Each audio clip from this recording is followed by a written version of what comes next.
I love vintage receivers, but I also love a bargain. And I'm always on the lookout for affordable vintage receivers to recommend friends just getting into the hobby. And I thought I had found the perfect vintage receiver for just under $200.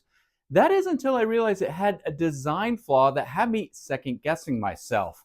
But then I came up with a temporary repair solution that required we have to get our Christmas tree out of storage.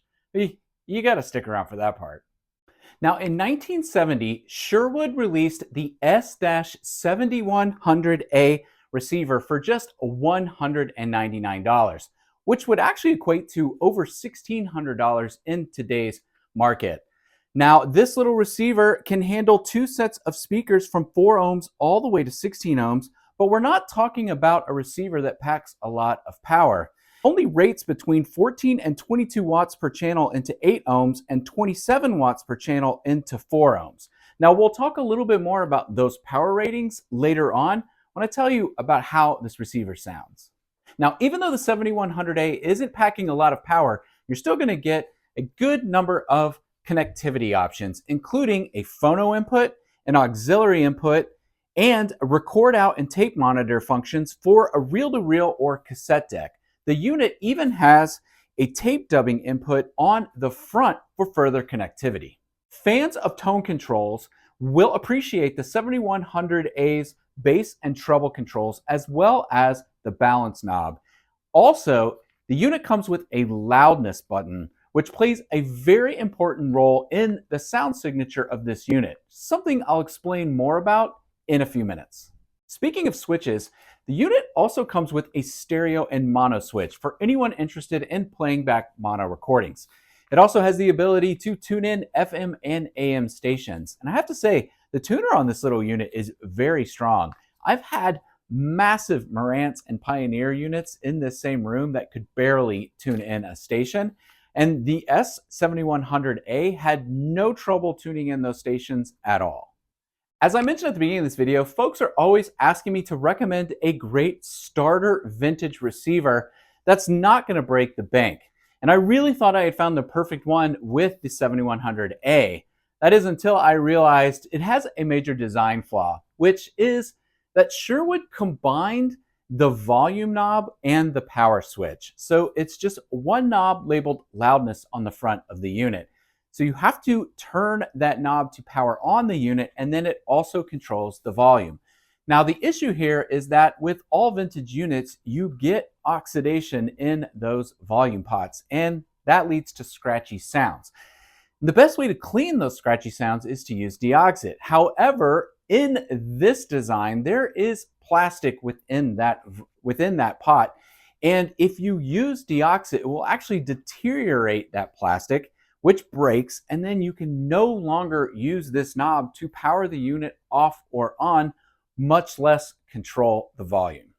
Folks really love the sound of this little receiver, so they have gone out of their way to come up with ideas to basically make it last as long as possible. Now, there's a couple ideas that require some electronics expertise. That would be installing your own switch on the rear of the unit, or you could even buy a modern design switch like I actually found here on eBay for around $90 plus shipping. But again, both of that requires expertise.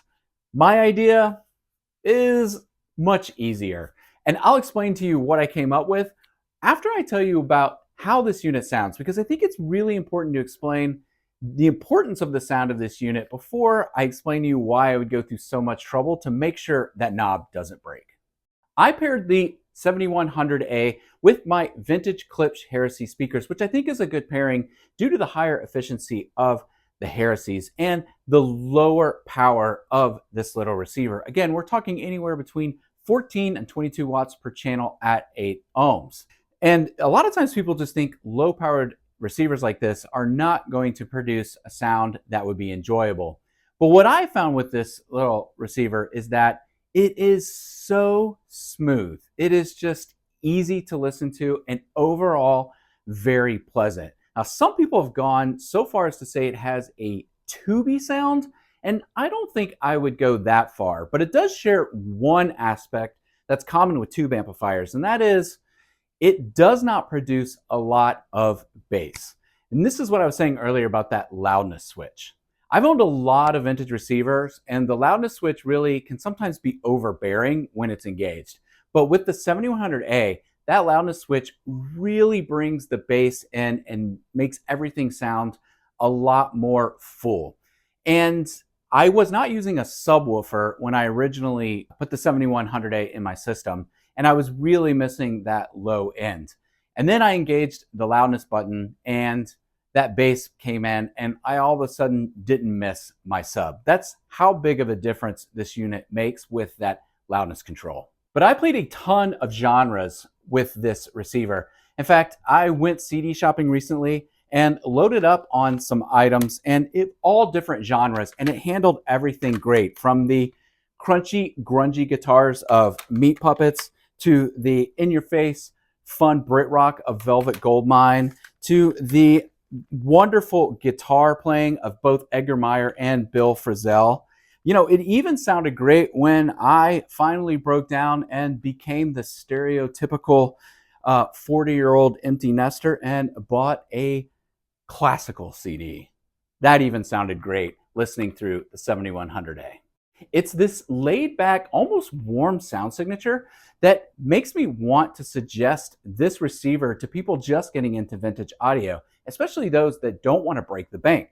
This was originally priced at $200 in 1970, and all these years later, in today's market, you can still find it for around $200, if not cheaper. The problem, of course, comes back to that knob breaking. I mean, if the unit's going to break and not even be able to be powered on or off, how do we make this thing last longer? Now, I came up with an idea that I wouldn't suggest someone go run out and buy one of these units and use this as a way to have a great vintage audio receiver at an excellent price. But this is really just sort of a fun way that I thought I could extend the life of this one until I decide that maybe it's time for me to pop this thing open and replace that knob altogether. Oh, let me show you my idea next. I mentioned earlier we had to get the Christmas tree out for this idea I had, and that's because when we set up our Christmas tree, we have an extension cord that has a button that you can press that automatically turns the lights on and off without having to fully remove the plug from the wall. So basically what I did was I took the same extension cord and inserted it between the wall and the 7100A. And I never turned the power switch all the way off on the 7100A where that could possibly break. I basically just turned the volume all the way down right before it's gonna click off. And instead of clicking it off with the knob, I press this button on the extension cord and it powers the unit off and on. Listen, I grew up in Alabama. It's kind of a redneck way to save a receiver, but it's the best thing that I could come up with right now. Now, is this something that could potentially damage the unit? Probably. Is this a great long-term solution? No. Is this extension cord probably interfering with some sort of power supply and adding noise to playback? I don't know. I didn't really hear any added noise when using it, but I would agree that this is not the best long-term solution for this receiver. I may look further into getting that replacement knob and just install that and hope that that gets me this many more years out of this 7100A. But it's this design flaw that unfortunately means that it's going to be hard for me to suggest anyone that's looking to get into vintage audio for a great price to pick up the 7100A. Now, if you were to get lucky and find someone that has already replaced this knob, and I did see some units on eBay that were selling still not for a horrible amount of money, say maybe $300, $325, a place where they are someone who had already replaced that and fixed that issue, then you're still saving a lot of money because most of these vintage units now are in the $400, $500, $600 range, if not more, if you go crazy with Marantz and Pioneer Beast and Sansui's and all that. But just to have a great sounding and, in my opinion, looking little vintage receiver like the 7100A, if you ever find one that's already had this issue addressed, then I would highly consider picking it up for that price because, again, it's going to offer a wonderful playback experience that I think you'll enjoy for many years to come. After researching this unit online, I know there's a lot of people out there that love and still own the 7100A. And I would love to read in the comments below how you are keeping this little unit alive. Did you replace that knob yourself? Did you install a switch on the back? Do you have a workaround system like this? A lot of people simply just plug this into its own power strip and just power it on and off using the power strip, which is kind of similar to the idea that I had. But I'd love to know, please let me know in the comments below what your solution has been to keep this little receiver alive.